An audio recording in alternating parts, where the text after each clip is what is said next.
On va parler de Volodymyr Zelensky. On se demande si c'était pas déjà fini. Est-ce que c'est déjà fini avec les Occidentaux? On sent en tout cas qu'il y a comme une pression de toutes parts pour pousser le président ukrainien à cesser le feu, peut-être même le pousser vers la sortie. Vous vous souvenez de la façon dont Volodymyr Zelensky parle de son homologue ukrainien? Eh bien, écoutez. Il est possible de négocier avec n'importe qui, mais en raison de son éligibilité, Zelensky n'a pas le droit de signer quoi que ce soit. Mais s'il veut participer aux négociations, je désignerai des personnes pour y prendre part. Voilà la façon dont Vladimir Poutine, bien évidemment, parle de son homologue ukrainien. On en parle avec nos invités, le général François Chauvency, consultant géopolitique LCI, Magali Barthès, notre éditorialiste qui est restée avec nous, et Catherine Gentil de Cadécode, qui nous a rejoint. Bonjour Catherine. Bonjour Magali. Et donc Jade qui est restée avec nous. Jade, vous allez tout nous expliquer parce qu'on a entendu donc le président russe, la façon dont il parle de son homologue. Le problème, c'est que visiblement les Américains parleraient à peu près de la même sorte. Est-ce que les Occidentaux sont en train de pousser Zelensky vers la sortie? Alors c'est ce que révèle l'émissaire américain choisi par Trump pour régler la question russo-ukrainienne. Les États-Unis, vous le voyez dans cet article, veulent que l'Ukraine organise des élections présidentielles. La plupart des pays démocratiques organisent des élections en temps de guerre. Je pense que c'est important. C'est ce qu'a déclaré justement Keith Kellogg, l'émissaire américain. Organiser de nouvelles élections en Ukraine pour remplacer Volodymyr Zelensky pourrait faire partie effectivement des gages pour obtenir un accord de paix. Le scénario que les diplomates américains mettent sur la table se déroulerait en fait en 3 temps.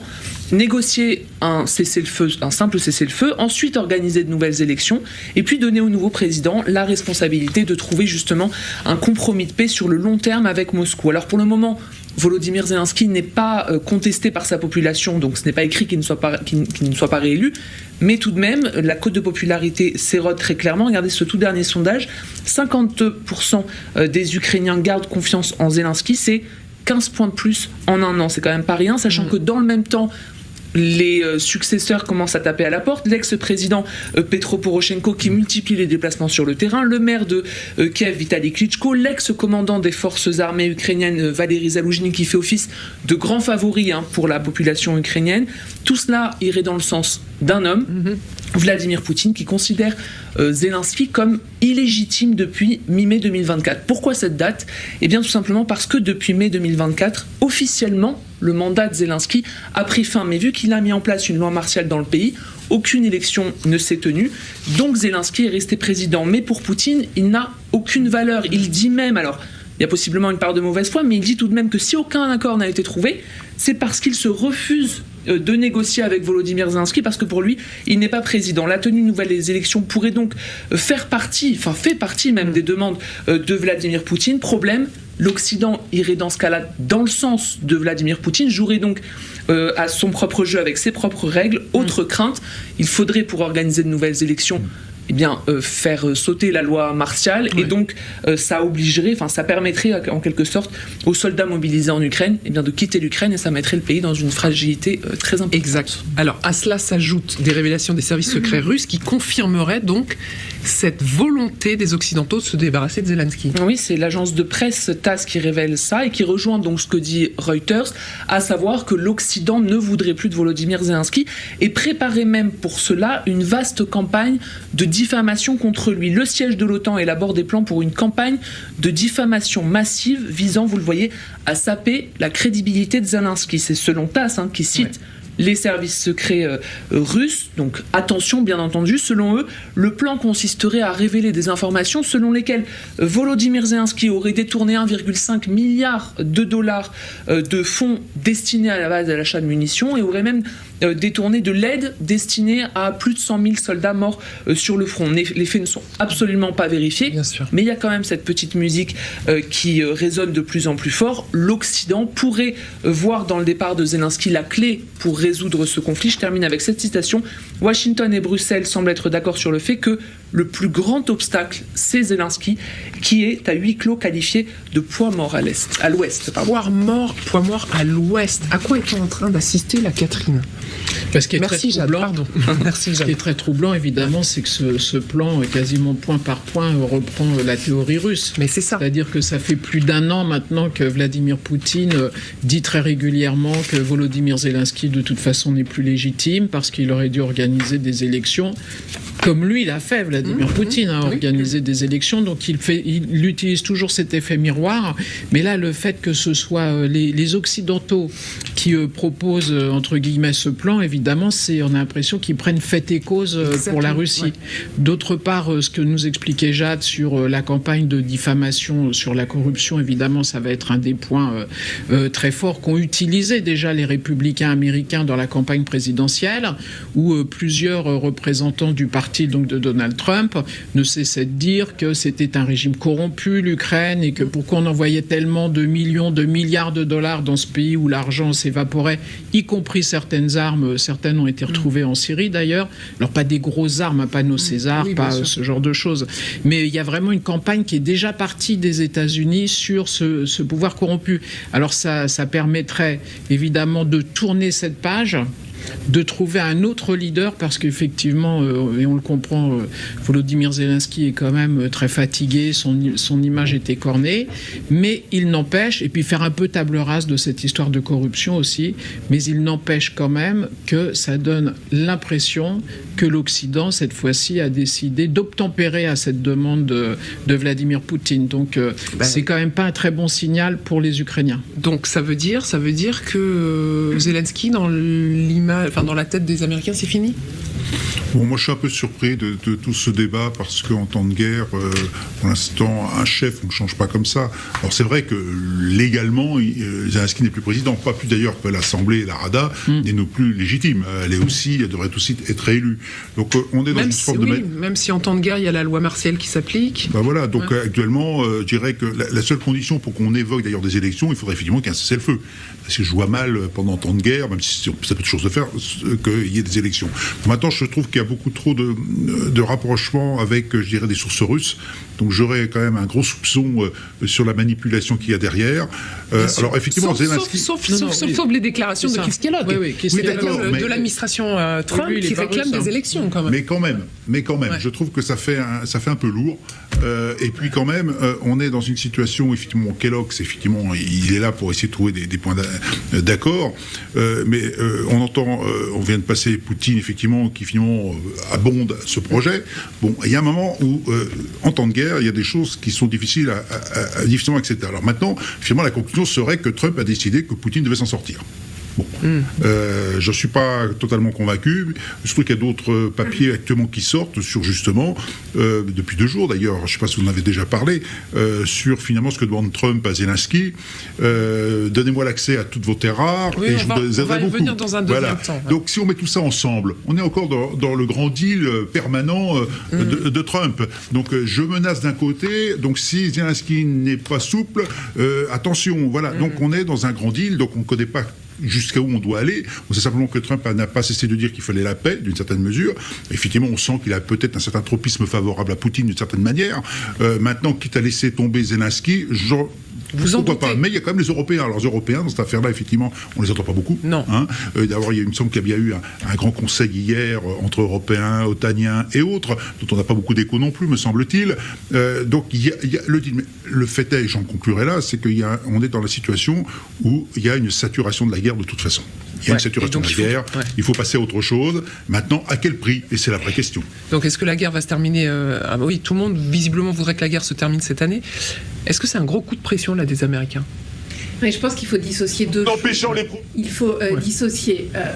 les déclarations, ce que l'on pense être le plan de Kellogg, parce que manifestement, déjà, il ne s'est pas exprimé, ce sont des sources dans son entourage qui donnent ces informations. Oui, c'est ça. Après, dans ce que l'on apprend là, moi je trouve que c'est intéressant parce que l'idée du cessez-le-feu, de toute manière, c'est ce vers quoi Donald Trump veut aboutir. Il veut que les armes se taisent. Après, l'idée de dire, une fois qu'il y a un cessez-le-feu, après il faut se mettre sur la table pour essayer de négocier un deal de long terme, une paix durable. Est-ce que demain, on imagine véritablement Poutine et Zelensky face à face en train de négocier ça ? D'après, en tous les cas, les informations qui remontent, les sources autour du général Kellogg, lui manifestement pense qu'il faut redonner une légitimité au pouvoir ukrainien, qu'il n'y a pas eu d'élection. Donc à ce moment-là, on profite du cessez-le-feu, on réorganise des élections, on laisse les Ukrainiens choisir la direction que veut prendre le pays. Ça veut dire que ces élections, potentiellement, elles se joueraient justement sur quelle paix, quelle concession on est prêt à faire aux Russes. Et après, on négocie quelque chose de plus long terme.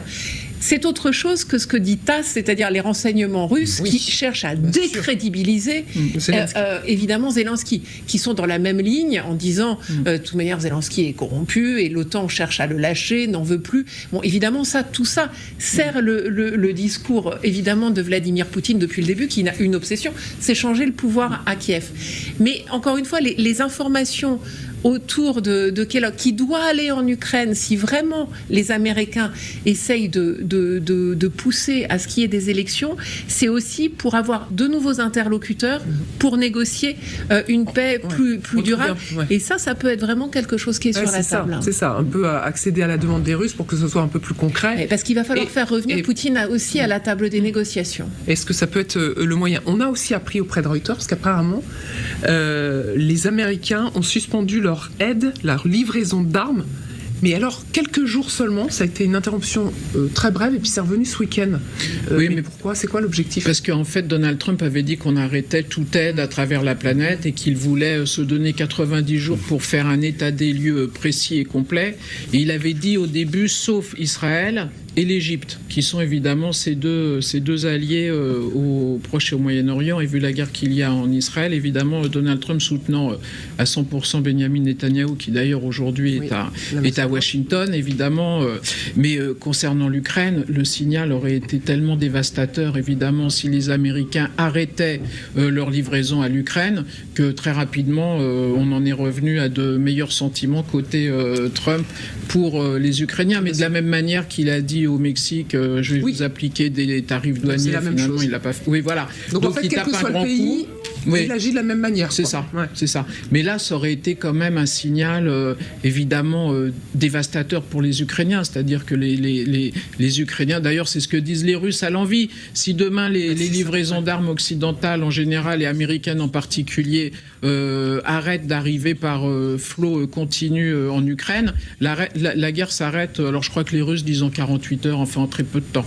Donc c'est pour ça qu'évidemment côté américain, en même temps, quelqu'un a dû dire à Donald Trump, c'est peut-être pas une très bonne idée quand même, ne serait-ce que pour l'image des États-Unis. Exactement. Et puis dans le même temps, donc il y a le deal qui est en cours, c'est-à-dire que Donald Trump dit d'accord, on va continuer à vous aider, mais on va négocier. Moi, il y a quelque chose qui m'intéresse sur vos terres, sur votre territoire. Ce sont ce qu'on appelle les terres rares, donc qui sont pourvoyeuses de titane, lithium, or, argent, des métaux essentiels pour l'industrie. Et donc Donald Trump est bien intéressé. Écoutez. Nous avons dit aux Ukrainiens qu'ils ont un certain nombre de terres de grande valeur. Et nous voulons une garantie par rapport à tout ce que nous avons investi là-bas. Nous voulons une garantie. Nous leur donnons de l'argent à l'appel, nous leur donnons de l'équipement. Et les Européens ne suivent pas ces investissements. Ils devraient payer au moins autant que nous. Nous avons un océan qui nous sépare de ce conflit. Eux, non. C'est plus important pour eux que ça ne l'est pour nous. Pourtant, ils payent beaucoup moins que nous. Donc nous sommes en train de réfléchir à un accord avec l'Ukraine afin de sécuriser ce que nous leur donnons grâce à ces terres de grande valeur et d'autres choses.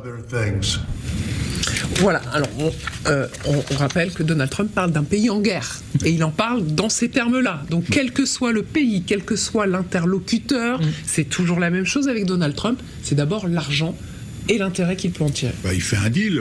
Si vous avez évoqué le titane, c'est les Russes qui sont les principaux producteurs, sauf erreur de ma part, et on en a énormément besoin, notamment pour tout ce qui est aéronautique. Le lithium est un vrai sujet aujourd'hui. Il y en a énormément en Ukraine, et les États-Unis, ce n'est que 2% de leurs besoins qui sont assurés. Donc on voit bien qu'il y a un intérêt économique très clair pour finalement rentabiliser l'investissement fait en Ukraine. On vous livre des armements, ce n'est pas gratuit, vous renvoyez l'ascenseur, on est dans du commerce, on fait du commerce. Et je vous avais dit il y a quelques mois déjà qu'avec Trump, il fallait jurer de rien, et que s'il y avait une affaire à faire, c'est ce qui passera avant tout le reste. Il a fait le coup dans d'autres endroits à son premier mandat. Donc effectivement, je suis contre un tel, ah bah je vous achète tant d'avions, c'est tant de milliards, ah bah maintenant on est amis, on fait un partenariat stratégique. Il fonctionne comme ça. Tant qu'on n'a pas compris que c'était comme ça qu'il fonctionnait, c'est ça géopolitique à lui. Géopolitique, c'est le dollar, voilà, et le business. Bon, une fois qu'on a compris ça, on a, à mon avis, bien décodé Trump, il nous en sortira d'autres, c'est-à-dire vous me donnez combien pour que je travaille avec vous. Bon, bah finalement, dans l'absolu, l'Ukraine a beaucoup bénéficié. Le retour, qui va reconstruire l'Ukraine, à quel prix ? Il faut quand même se poser la question, d'où vont venir les 500 milliards et quelques d'euros dont on a besoin pour reconstruire l'Ukraine ? Ça va être à fond perdu ou ça va être en échange de quelque chose ? Finalement, Trump ne fait que remettre sur la table une réalité commerciale. Il y a des destructions, il y a des choses à faire. Bah, tout n'est pas gratuit, on n'est pas une agence humanitaire. Donc on va travailler ensemble, mais ce sera du business. Mais d'ailleurs, Volodymyr Zelensky l'avait très bien compris. Là, on le voit quand il était venu à la Trump Tower pendant la campagne présidentielle, il le disait. Venez faire du business chez moi, vous en ferez plus qu'en allant en Russie. Mais c'était même les conseils que certains élus républicains pro-ukrainiens avaient donnés à Zelensky avant justement cette visite ou le coup de téléphone qu'il y a eu après l'élection de Trump en disant... Pour parler à Trump et pour gagner le soutien sur l'Ukraine et le fait qu'il continue à vous livrer des armes, il faut lui parler son langage. C'est exactement ce que dit le général. Donc il faut lui parler, en effet,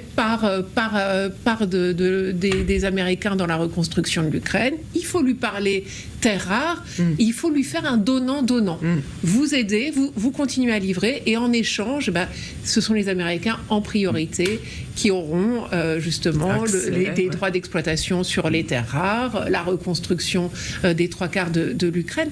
Zelensky lui-même parle de ce deal et parle du fait de permettre aux Américains, en échange de leur aide actuelle sur l'armement, parle de laisser à Trump l'exploitation de certaines terres rares. Donc Zelensky a parfaitement compris les termes du deal. C'est pas vraiment une surprise.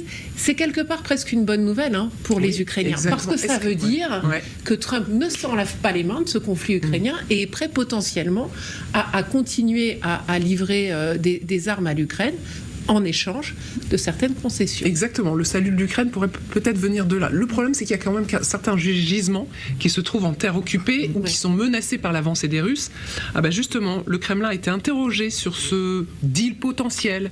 Écoutez Dmitri Peskov. En d'autres termes, il s'agit d'une proposition d'achat de l'aide, c'est-à-dire de ne pas continuer à la fournir gratuitement ou autrement, mais de la fournir sur une base commerciale. Il est préférable, bien sûr, de ne pas fournir d'aide du tout et de contribuer ainsi à la fin de ce conflit. Voilà, toujours le même credo, arrêtez d'aider l'Ukraine et vous verrez, la guerre sera terminée demain. Mais c'est vrai que les gisements là qui sont en territoire occupé, Et oui, il va falloir aussi dealer avec les Russes. Il y a aussi un autre aspect, c'est que les Américains, avant la guerre, avaient acheté des milliers d'hectares de ces terres qui sont très riches, qui sont les premières terres concernant tout ce qui est céréales dans la planète. On en a suffisamment parlé justement pour réussir à les faire sortir du pays et nourrir le reste du monde. Donc les Américains, ils ont quand même un double intérêt. Ils ont ces terres agricoles et puis ils ont en effet le lithium, l'or, l'argent. Maintenant, ça va être peut-être une partie du deal justement avec la Russie. Est-ce que les Russes aussi, en échange d'un accord de paix, seraient d'accord pour laisser l'accès aux Américains concernant certaines richesses? Ce qui est fort probable, parce que ce que veut Vladimir Poutine, c'est discuter directement avec le président américain et faire un deal avec les Américains. Il n'y a pour l'instant, en gros, que Volodymyr Zelensky qui désespérément continue à dire, il l'a encore dit hier, je crois, il faudrait qu'on se retrouve autour de la table, les Américains et nous, les Russes et les Européens. Parce qu'à part Volodymyr Zelensky, il n'y a personne qui met en ce moment les Européens dans l'équation, sauf les Européens eux-mêmes. On sent que c'est quand même extrêmement fragile. Donc c'est en ce moment qu'on voit que les pièces du puzzle sont en train de se mettre en place, mais on ne peut pas dire que ce soit en faveur des Ukrainiens, et c'est pour ça qu'en effet Volodymyr Zelensky insiste sur le fait que les Américains pourraient avoir accès à ces richesses s'ils continuent à le soutenir.